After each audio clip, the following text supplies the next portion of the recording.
Hello, students. So we are going to start today the second chapter. The second chapter is regarding vehicle characteristic, right?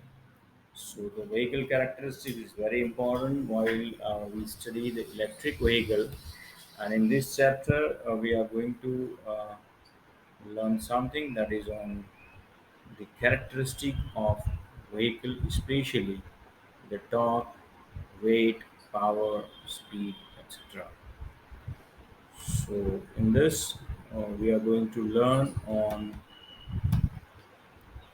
the first thing,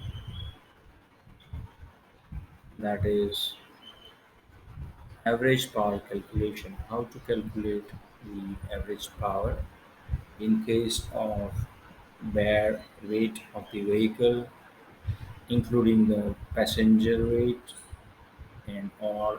How to calculate all these things, especially the gravitational force, the air resistance, and the friction, that is road friction, rolling resistance, and all.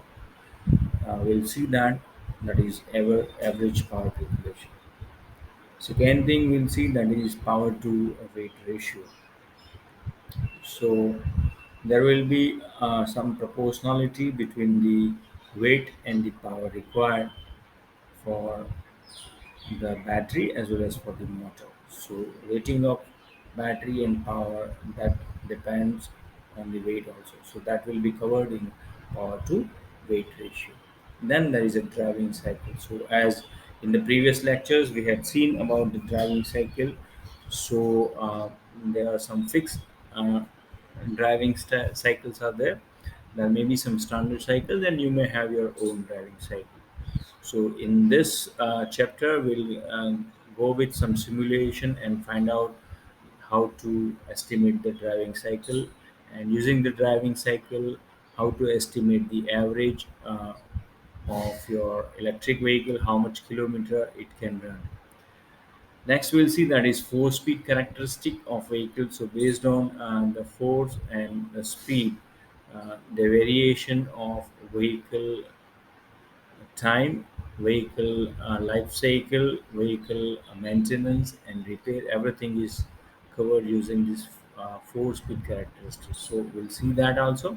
Then there is a torque speed characteristic of vehicle. As we know the force speed characteristic of vehicle, then it's but easy, that is a torque speed characteristic, just including the radius of the tire, or maybe the circumference, and then we can easily plot and understand the torque speed characteristic of vehicle.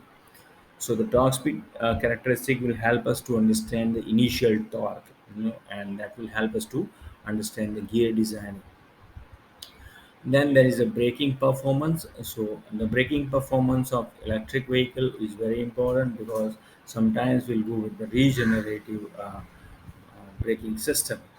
So maybe your braking may be electric kind of braking, or maybe mechanical kind of braking. So that will be covered into braking performance. So this is overall in second chapter we are going to study. Be in touch, keep yourself up to date with electric vehicle and the minor course by GTU. Thank you very much.